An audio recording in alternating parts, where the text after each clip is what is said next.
नमस्कार दोस्तों, स्वागत है आपका मेरा YouTube चैनल पर। आज का हमारा टॉपिक है अपडेटेड रिटर्न्स।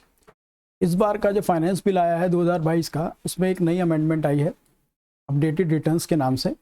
आइए डिस्कस करते हैं कि इसके प्रोविजंस क्या क्या इन्होंने प्रपोज किए हैं और इसका इम्पैक्ट आने वाले समय में टैक्स पेयर्स के लिए, एसएससीज के लिए किस प्रकार रहेगा और किस तरह के benefits out of this provision SSC उठा सकते हैं। शुरुआत करते हैं। सबसे पहले बात करते हैं कि ये अपडेटेड रिटर्न का मतलब क्या है।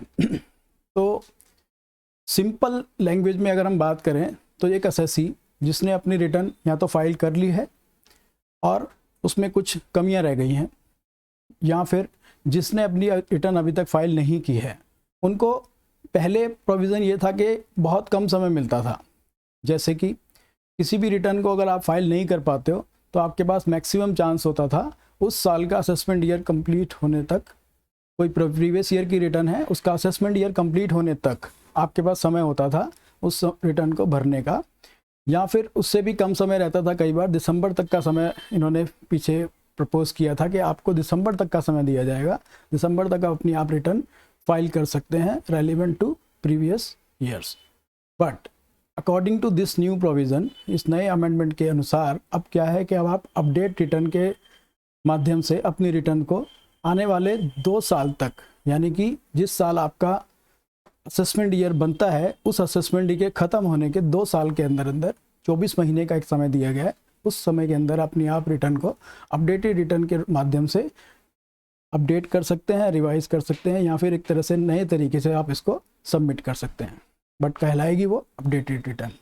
इसके कुछ प्रोविजंस हैं और कुछ सेक्शंस हैं जो कि नए इंसर्ट करने के लिए प्रपोज किया गया है। आइए बात करते हैं उनके ऊपर। सबसे पहले बात करते हैं इसका सेक्शन क्या दिया गया है। सेक्शन 139 सब सेक्शन 8A एक नया सेक्शन इंट्रोड्यूस किया गया, जिसके अंदर ये बताया गया कि किस तरह से एक अपडेटेड रिटर्न को आप सबमिट या फर्निश कर सकते हैं with the income tax department. तो उसमें कुछ हमें इसकी टेक्निक्स बताई गई, इसके तरीके बताए गए और इसका रूपरेखा बताई गई। आइए आज सभी पे वन बाय वन हम चर्चा करते हैं। सबसे पहले बात करते हैं कि इसमें क्या प्रोविज़न रहेगा, किस तरह से हम रिटर्न जमा करा सकते हैं, क्या टैक्स लायबिलिटी रहेंगी, क्या पेनल्टीज़ के प्रोविज़न्स रहेंगे।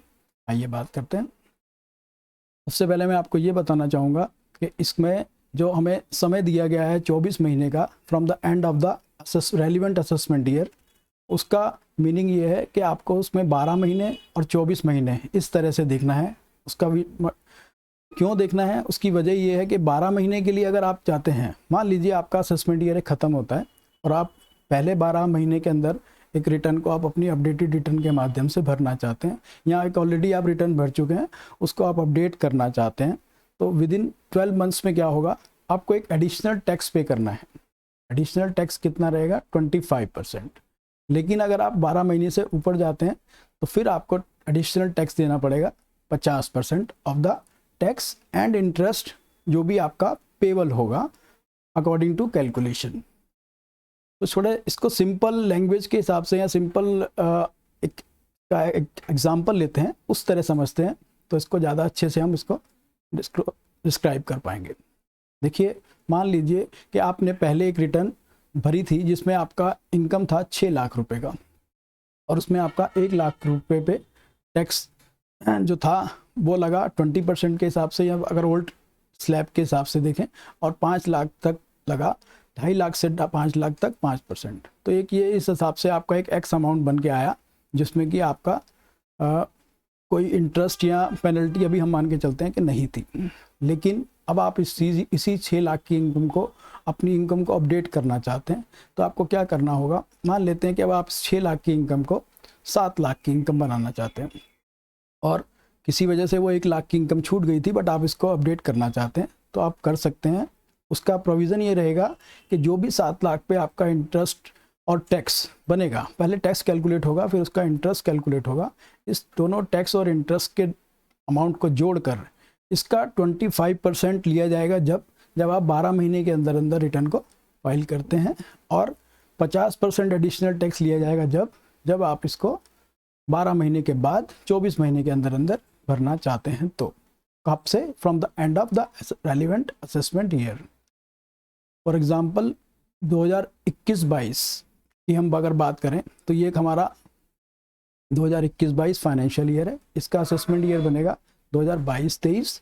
अब इस 22-23 में का जो असेसमेंट ईयर है इसके ख़त्म होने के 2 साल बाद, यानी कि असेसमेंट ईयर 23-24 और 24-25, यहाँ तक आप अपनी रिटर्न, अपडेटेड रिटर्न को सबमिट कर सकते हैं bye paying the tax, interest and additional tax.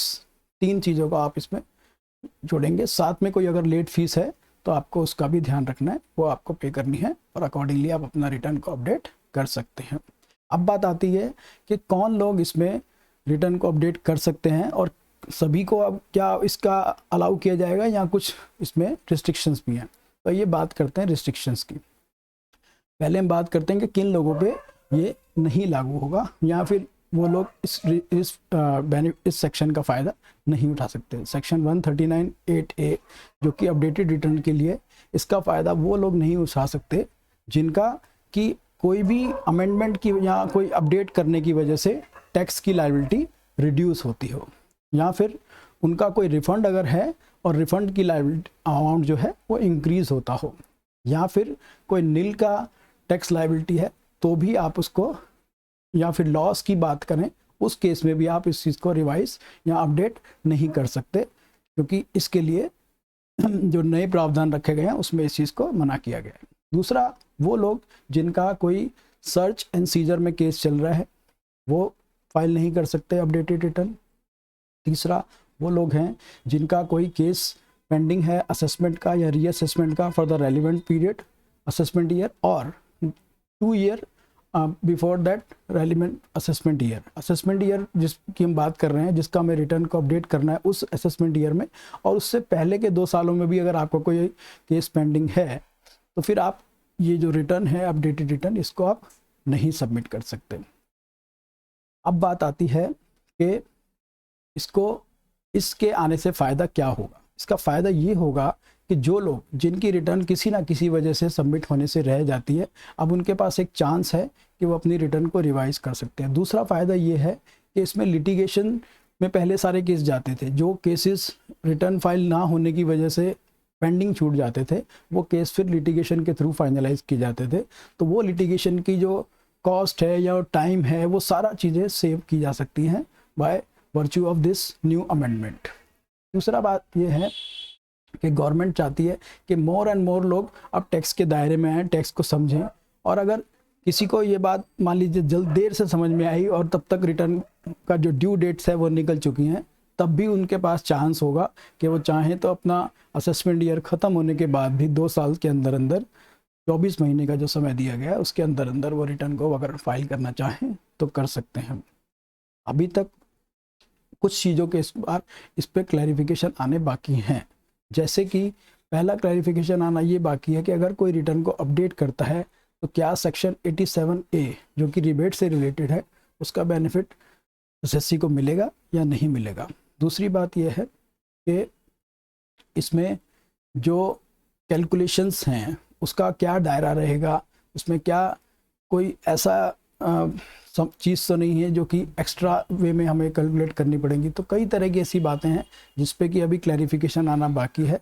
तो हम उम्मीद करते हैं कि आने वाले समय में ये जल्द से जल्द इसकी क्लैरिफिकेशन कोई सर्कुलर के थ्रू या किसी नोटिफिकेशन के थ्रू या किसी और माध्यम से गवर्नमेंट हमारे संज्ञान में लेके आएगी, और जब अगर ऐसा कुछ नया कुछ चीज़ आती है तो हम अपनी नई वीडियो बना के इसको ज़रूर इसमें शेयर करेंगे। सबसे इसका मेन मुद्दा एक और है जो मैं आपसे डिस्कस करना चाहूँगा कि ये जो अपडेटेड रिटर्न का नया फॉर्मूला निकाला है सरकार ने, एक नया निकालने का जो प्रपोज किया है, इससे कई हमारे एसएससीज जो ऐसे भी हैं जो कि फर्स्ट टाइम अपनी रिटर्न भरना चाहते थे बट किसी ना किसी वजह से नहीं भर पाए, तो उनके लिए भी एक चांस है कि अपना वो पिछले 2 साल का रिटर्न जो है वो अब चाहें तो भर सकते हैं अपडेटेड रिटर्न के रूप में, भले ही उसका समय निकल गया हो। अगर समय है रहते हुए अगर वो काम करते तो शायद उनको कम बर्डन पड़ता, बट फिर भी अगर थोड़ा सा बर्डन पड़ के अगर उनका काम हो जाता है तो उनके लिए एक बेनिफिट रहेगा। इन्हीं सभी अपडेट्स के साथ मैं समझता हूँ कि आज का जो हमारा वीडियो है वो आपके लिए काफ़ी कुछ इसमें जानकारी इसमें मैं आपको प्रदान कर पाया हूँगा। उम्मीद करते हैं कि हम आगे ऐसे ही वीडियो बनाते रहेंगे जिसमें आपको किसी ना किसी विषय पर किसी बेहतर तरीके से जानकारी दे पाएँ। तब तक के लिए धन्यवाद।